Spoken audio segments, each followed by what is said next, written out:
What I could say is, whatever it is you're doing, try to make yourself less dependent on the government. Wherever you are, wherever you live. I remember everyone cheering about stimulus checks when they were locked in their house. Oh, I got $1,400 for free. There is nothing...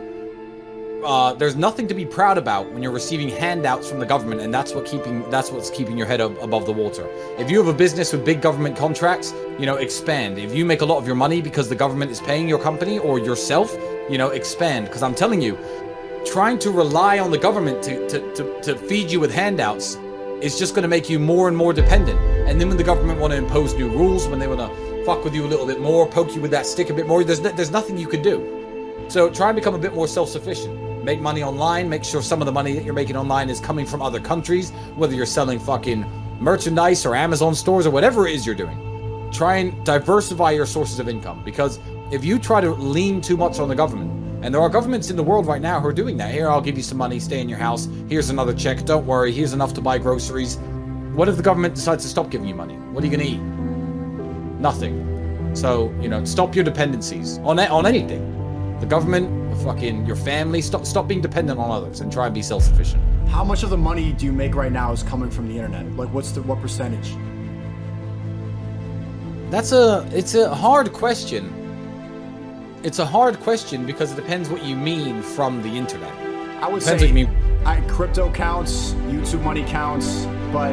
Yeah, so crypto accounts don't make me money. I'm not a crypto trader as such. I'm friends with some very good crypto traders, and I'll fuck around a little bit, but I just have crypto. I just have it, and I spend it, and I use it, and I store it. So I'm not making any money from crypto. I'd say maybe 50-50. Maybe 50% of the money I'm making are real-world, tangible businesses that you can visit and pay cash at, and the governments they're licensed with governments, etc. Maybe 50% of my money comes from online sources, but it's hard to define exactly what online means and what online doesn't. But again, 50-50 is very good, because if the governments in the various countries where I run physical businesses or franchises want to shut me down, good, I've got my internet. If they want to shut me down, good, I've got the other money. Plus I've got so much fucking saved up, I can't spend it. So I'm good. I've insulated myself. But I've been saying the same things. My brother's been saying the same things for maybe 5 years online. So 5 years ago, I was just about, and we were saying all the same things 5 years ago. When you saw any of this coming, looks back at the old take confidential episodes, the old take speech episode of my brother preaching. We were saying it for years, but while we were saying it, we weren't just sitting there with our dicks in our hands. While we were saying it, fuck, we need more streams, we need money, put money here, put money there, open businesses here, open companies here, get another passport from X, Y, Z. So we were preaching it and we were doing it at the same time, which is why now shit's hitting the fan. Me and my brother stand before the world as I'm not going to tell you how rich I am, but I'm certainly a multi-millionaire. And we're fine. But it takes years of work. It's not going to be an overnight fix. What's the biggest change, what's the biggest shift people can make in order to become that successful? Do you think it's the mentality? Is how open-minded or strong you are mentally the biggest factor to becoming an entrepreneur? The ability to deal with pressure. Me and my brother always say the same thing. The ability to deal with pressure.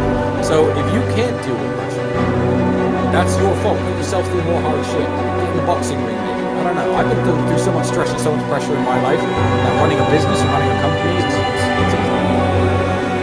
I want to ask you that because you're a former European champion fighter. How do people not compromise their principles in the face of adversity? Which is probably what we face literally when we get in the ring with somebody else. There's adversity right in front of you. Whoever doesn't fall the most is in the fight. You can apply that logic to that I've seen happen with so many others that I've worked with. They end up falling under pressure, they themselves out. Yeah. And let's not do the platform.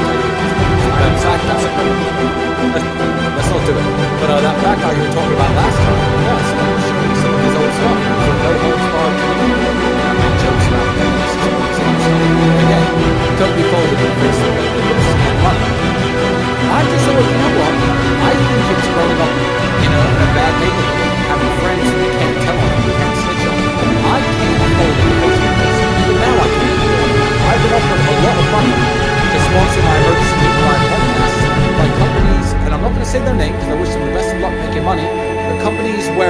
I don't necessarily think my audience will benefit from using their products and services. Let's say it that way. And I've turned down large sums of money because I know that the mind of a lot of young men, the minds of a lot of young men are very impressionable. And I've always been a very principled guy. I've always been a very principled guy. For me, it's death before dishonor. You know, I was never ever going to sell out and tell on my brother, whether it be somebody else or a girl asks a question about where he is. I've never been the guy to sell out or, snitch on my friends. And now that I'm up here, I'm making some very big moral decisions. People are saying, well, how are you doing that? I think I've just always been that guy. And if you're not, you need to change. If you're not, you need to just move through your brain and snap out of it and try and become more principled. Because eventually it's going to catch up. If you're the kind of guy who folds in the face of adversity or, takes money he shouldn't to do something he doesn't agree with, eventually it's going to catch up with you and bite you in the ass. So I like to be able to sleep well at night. And I guess that's my answer. Yeah, kickboxing, okay, I guess. Yeah, there's adversity right in front of you. You have to hold on. But, I've lost some fights. Sometimes, you're tired. The weight cut took too much out of you. The guy's just better on the night. You get your face punched in. Your nose broken like I had. It happens. But that teaches you lessons, too. Sonny Fast, the guy who reacts to your videos with his mom, I think you know what he's talking about. He said, for someone who doesn't have a brother like you do, what do you recommend a guy does to make a true loyal bond? I like that guy. I do. Very good. I would say search within circles of people who you're not going to find one walking through the wall of red. So I've made a lot of good friends from the War Room, which is an organization started by my brother. Most of my good friends I've made recently have been from there. If you are in a situation where even if it's an online group, even if they're fans of Sneaker or me, making friends with people who have those interests in mind is at least a step. It's a base level this guy might be. But you don't have to have a relationship like me and my brother, a bit extreme. But certainly just be that kind of guy yourself. Be the kind of loyal person yourself who's not going to tell your friends, not going to snitch, not going to cause problems with your friends, always going to be, always going to have their back in a fight, always going to have their back in an argument. If you are that kind of guy, you'll be surprised. You'll attract that type of people because you'll be able to look into someone's eyes and see if they share the same morals as you.